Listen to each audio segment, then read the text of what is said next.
बिस्मिल्लाहिर्रहमानिर्रहीम। आज हम FSc part 1 chapter 3 motion and force का हम एक अहम तरीन टॉपिक डिस्कस करेंगे जिसका नाम law of conservation of momentum है। इसको हम law of conservation of linear momentum के नाम से भी जानते हैं। अब सबसे पहले इसकी हम स्टेटमेंट देखते हैं। स्टेटमेंट में हम ये देखते हैं कि हमारे पास कोई अगर एक्सटर्नल फोर्सेस एक्ट ना कर रही हों तो हमारे पास उस आइसोलेटेड बॉडी में जितना भी मोमेंटम होगा वो हमारे पास कंजर्व होगा। अगर हम इसको थोड़ा सा लिखने की कोशिश करें, in the absence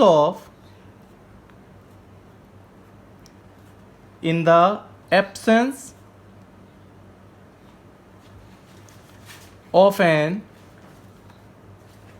external force the total linear momentum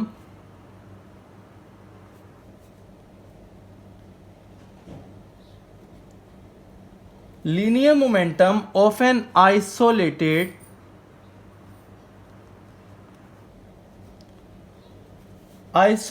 system remain conserve या रिमेन कांस्टेंट भी आ सकता है, लेकिन जो बेस्ट वर्डिंग है बोर्ड के लिहाज से वो हम यूज़ करते हैं कंजर्व की। उसके बाद हम सबसे पहले जो टर्मिनोलॉजी देखते हैं वो आइसोलेटेड सिस्टम की देखते हैं कि व्हाट इज़ आइसोलेटेड सिस्टम। ये आइसोलेटेड सिस्टम होता क्या है।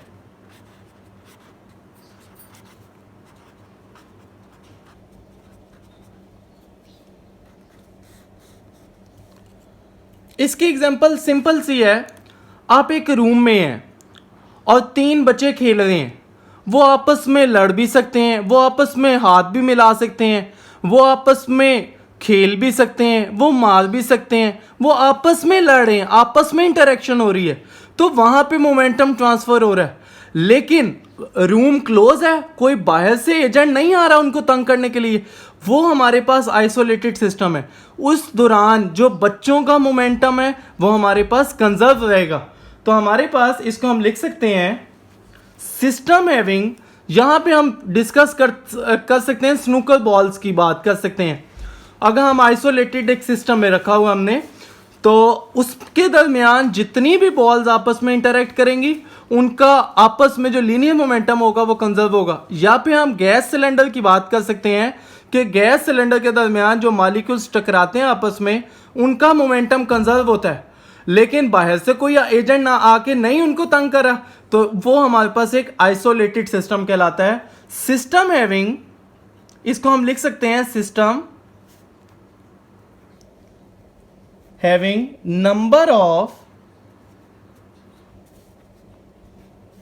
Number of bodies in it colliding together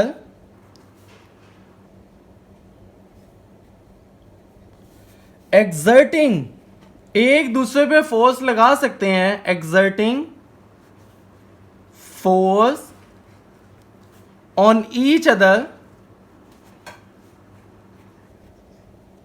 but no external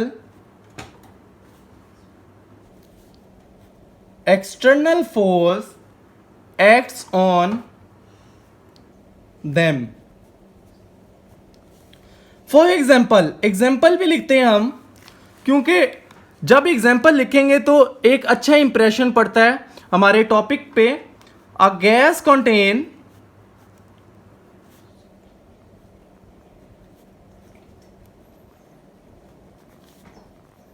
in a vessel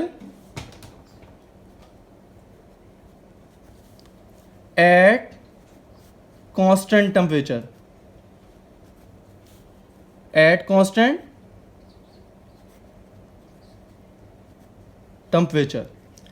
अब हम law of conservation of momentum को एक्सप्लेन करते हैं।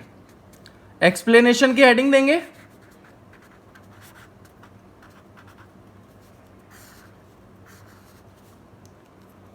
हम सपोज करते हैं टू स्मूथ हार्ड बॉल्स हैं जिनका mass m1 और m2 है, moving with initial velocity v1 and v2. After some time t, they will interact each other, they will collide each other.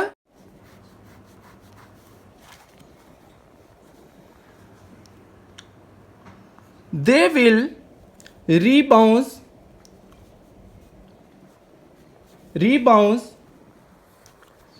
and after collision, their final velocity will become v1 prime, v2 prime. This is part before collision.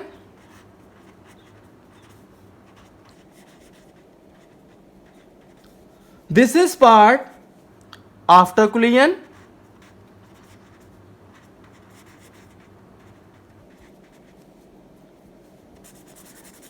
Sorry, during collision. और this is part after collision. इसको अब हम थोड़ा सा लिखते भी हैं साथ ही इन अ फिगर. ये जो हम फिगर देख रहे थे इसको अब एक्सप्लेन करेंगे. In a figure for an isolated system of two smooth, hard, interacting balls. अब सबसे पहले हमने ये देखना है कि जो पहली बॉल है उसका मोमेंटम किस तरह से चेंज हुआ है वो हम देखते हैं पहले पार्ट में. चेंज इन मोमेंटम, इसकी हेडिंग दे देते हैं चेंज इन मोमेंटम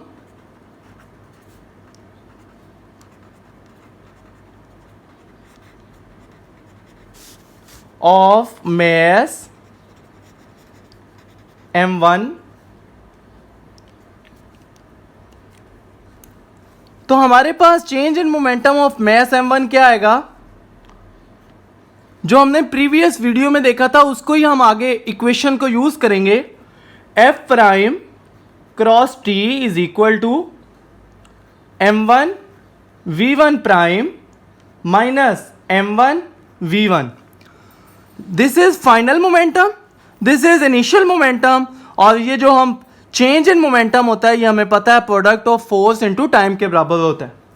इसको हम इक्वेशन 1 का नाम दे देते हैं. उसके बाद secondly change in momentum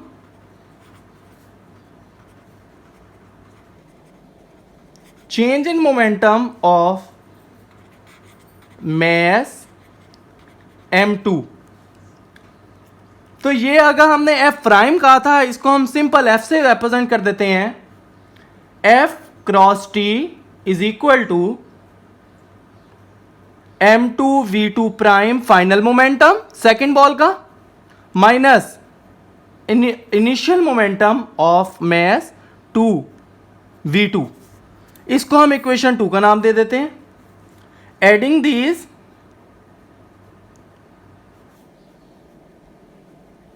these equation 1 and 2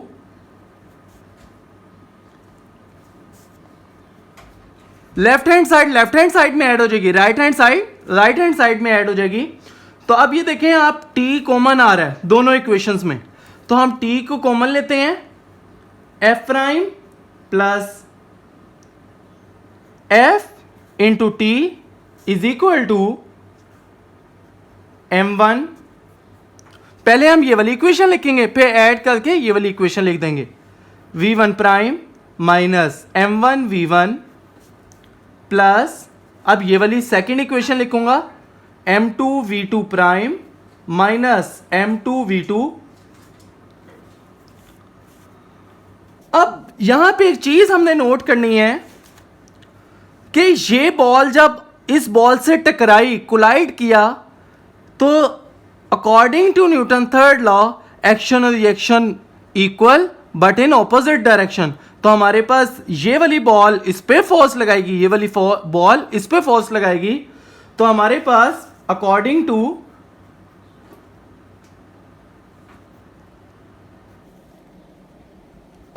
to Newton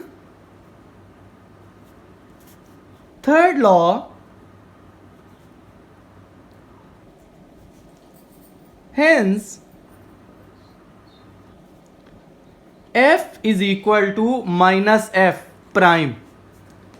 तो जब ये होगा, और हम सिंपल वर्ड में क्या लिख सकते हैं इसको, F plus F prime is equal to 0। अगर ये माइनस की उधर जाके क्या हो जाएगी प्लस। इसका मतलब है अब ये वाली जो इक्वेशन है लेफ्ट हैंड साइड की, ये 0 हो गई। तो हम कहते हैं दस 0 is equal to m1 v1 prime minus m1 v1 plus m2 v2 prime minus m2 v2। अब ये देखें, ये प्राइम वाली जो टर्म्स हैं वो एक तरफ रखते हैं, और जो अनप्राइम वाली टर्म है, ये वाली एक टर्म है, एक ये वाली टर्म है, इसको हम लेफ्ट हैंड साइड पे ले जाते हैं। नेगेटिव है, दूसरी तरफ जाके क्या हो जाएगी पॉजिटिव। ये नेगेटिव है, दूसरी तरफ जाके क्या हो जाएगी पॉजिटिव। और ये जो प्राइम वाली है ये यहीं पे रहेंगी। m1 v1 plus m2 v2 is equal to m1 v1 prime plus m2 v2 prime. अब यहां पे एक चीज देखें आप, ये बिफोर कोलिजन आ गया मोमेंटम, बिफोर कोलिजन। और ये कौन सा मोमेंटम है, प्राइम वाला है, और प्राइम हमने बताया हुआ है ये फाइनल मोमेंटम के लिए है, या आफ्टर कोलिजन आ जाएगा।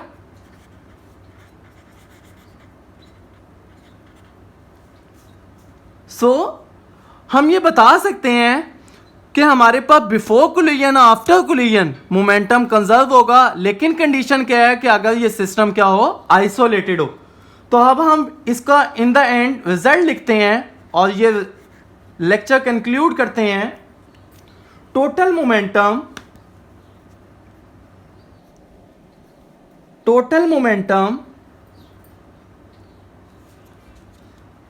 Of isolated system before and after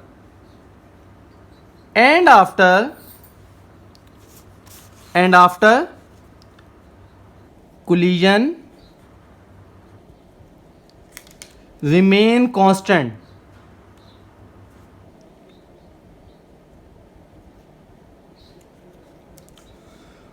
बच्चों आज हमने ये देखा कि किस तरह से मोमेंटम कंजर्व रहता है इन एन आइसोलेटेड बॉडी। अगर कोई भी हमारे पास एक्सटर्नल फोर्स एक्ट ना करी हो तो बिफोर कोलिजन और आफ्टर मोमेंटम हमारे पास सेम रहता है।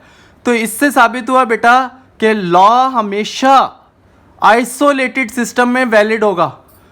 अब बच्चे अब मुझे इजाज़त दो, इंशाल्लाह नेक्स्ट वीडियो में हम कोई एक अहम टॉपिक डिस्कस करेंगे। अब बच्चे अगर आपको ये वीडियो पसंद आई हो तो लाइक करें, शेयर करें और सब्सक्राइब करें, और कोई क्वेश्चन हो तो कमेंट बॉक्स में लाजमी कमेंट करें और क्वेश्चन पूछें। ओके, अल्लाह हाफिज़।